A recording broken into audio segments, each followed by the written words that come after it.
What is up, my friends? It is Tuesday night. It is the late night agenda, and I hope that you are all keeping well. We are going to go from the sublime to the ridiculous this evening, and I'm not sure which category this one falls under, but we are doing a live show in Dublin this August bank holiday weekend, Friday the 4th at the Sugar Club. If you would like to come and join us, you can find the ticketing information and the link in the description of this video, or just go to the Sugar Club website and you can find it on there. Right, I did say we're going to go from the sublime to the ridiculous, and let's actually go from the ridiculous to the sublime. And we'll start off with a story that broke today coming out of Spain that I don't think any Liverpool fan, no matter how optimistic around the world, can actually believe will be true. But there was a radio station and an outlet in Spain, had an interview today with a FIFA agent on there who was saying that Liverpool are ready to pay. Are you ready for this? Now, make sure you're sitting down. 300 million euro to sign Kylian Mbappe to compete with Real Madrid. Now, this is ludicrous, and there's absolutely no chance of John W. Henry opening up his wallet and spending that much money. But I can say one thing to you: PSG don't want to sell to Real Madrid. They are very annoyed by this whole situation, and I don't know. Look, it's ridiculous. It is crazy, but are we allowed to dream even a little bit? No, we're not. Of course we're not. We won't be signing Kylian Mbappe, but this story has been reported far and wide. This FIFA agent was speaking, saying he spoke to PSG, saying that he heard how annoyed they were, and went on to speak about the fact that as much as he's aware, Liverpool are preparing to come in and try to get Kylian Mbappe. Now look, as ludicrous as it is, we do have a history of at least tracking Kylian Mbappe. In fact, John W. Henry is rumoured to have brought him and his representatives, or him and his family, on his private jet on a plane before he moved from Monaco to PSG to try and convince him to come to Anfield. So I don't believe for one second this is true, unless Nike have some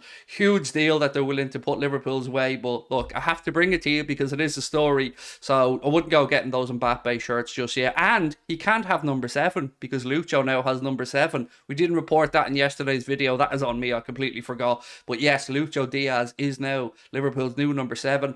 If you previously bought a Diaz shirt from the club for the 2023-24 campaign with 23 on it, that will be swapped out for you. So just go onto the club site and have a look at that one.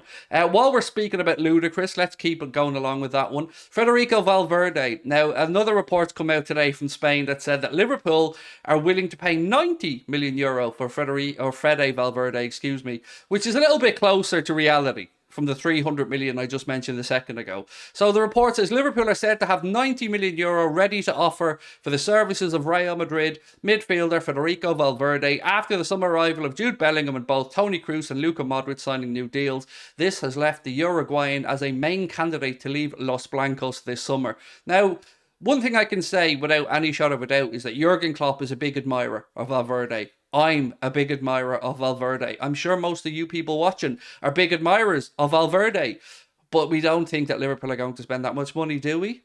I don't know. Like, I am torn this summer because as much as I'm seeing all the links to the Gravenberches, to the Thurams, to the Kones, and we'll go through them as the video goes on as well, I am wondering if we're holding out. And the reason I wonder if we're holding out is if Real Madrid do really go for Mbappe, we know that Spain have their own internal FFP that's done through the La Liga offices. Every club has to input their expenditure, every club has to input the money that they bring in through revenue, and then La Liga tells them basically how much wiggle room they have. So if Real Madrid really want to make a play for Mbappe, maybe they will have to sell the likes of a Valverde or a Tchouaméni, and if that's the case, look, you would hope that Liverpool are interested, but again, I wouldn't be holding my breath. Moving on now to some more serious stuff, really. Liverpool have announced to Romeo Lavia's agents that they're intending to make an offer for the midfielder next week. That one came via Sasha Tavaleri, who was speaking to Redmen TV. So look, I don't know what to say on this one. I'm not overly gone on the idea of us spending 40 or 45 million on Lavia because he's 19 years of age and I don't know that much about him. So that's more why I'm not comfortable with it. It's not that I'm not saying the kid isn't good enough. This is my own ignorance. So I would love to know from you guys in the comment section, have you watched much of Lavia? Do you think he would be worth 40, 45 million? We know Arsenal, I think United, Chelsea and a few other clubs interested in him. There was a potential clause there for Manchester City to buy him back that comes in next summer, but if he was sold this summer, that would be irrelevant. So let's wait and see what happens, but it does look like we certainly want to bring in 2 more midfielders. I was reading an article on The Athletic from James Pearce who said even himself, like, who, you know, would be fairly even keel when it comes to, opinions on the owners and stuff. Said it would be disappointing if Liverpool don't add another two midfielders in this summer window, and I certainly hope that that's going to be the case. Another story that caught my eye today was around Ryan Gravenberch. So as we know, he was in action today for the Dutch under-21s. They were taking on Georgia in the Euros. But he was speaking afterwards and he said, talking about the possibility of him leaving, he said that he doesn't believe that he will leave this summer. He said, setting the record straight on the future when speaking, he said, I'm assuming I'll be at Bayern next season. That is how I'm really thinking about it. I'm at the top 3 club in the world. I think that's beautiful and special. I'm not giving up just like that. My goal is to succeed at Bayern. So, there are words from the dude's mouth himself. So, again, like I said to you guys in yesterday's video, it's all well and good Jurgen Klopp looking at the kid. It's all well and good us talking about what we could potentially offer. But if he doesn't want to sell, or if he doesn't want to move, or Bayern don't want to sell, then this is just us wasting our time and it's a moot point. And add to that the fact that I'm absolutely not convinced on Gravenberch. I've got to say, I hope Liverpool don't sign him. And I know I may be going against some of you guys out there who think he'd be a great signing, but I just don't see it. And I just don't see, one, why we should take a punt on him. Because if it doesn't work out at Bayern, fair enough. But I don't want us to be the club to find out if that's an accident that it didn't work out at Bayern, if there's an underlying reason. So I'd like to play safe and say no to him. But I want Barella. Did I mention I want Barella? Because I really, really want Barella. I just don't think we'll be getting Barella. Looks like Craig's going to be disappointed yet again. So that is pretty much it today, my friends, with where we are at with regards to the latest. Now, there is a couple more bits and pieces. Nat Phillips is of interest to Leeds United. I've seen that earlier on. There's talk of a potential proper sale there, no loan with an option. Leeds are interested. I haven't seen numbers mentioned, but I think it's fair to Nat Phillips that eventually we sell the kid, because he's not really going to make it full-time at Liverpool Football Club. So I'll move to Leeds, be a good move for him.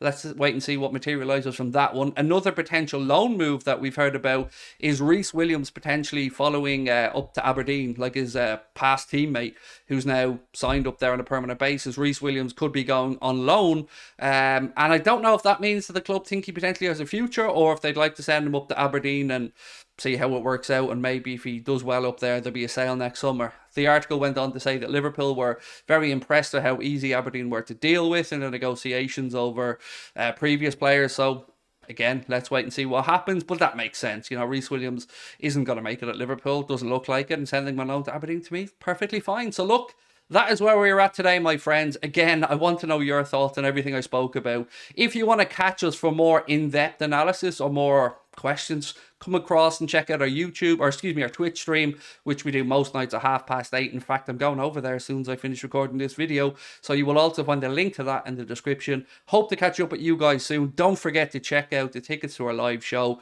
Would love to see you guys there. And as always, thank you so much for your time. Hope you're having a wonderful evening, and up the Reds. Talk to you soon. Bye-bye.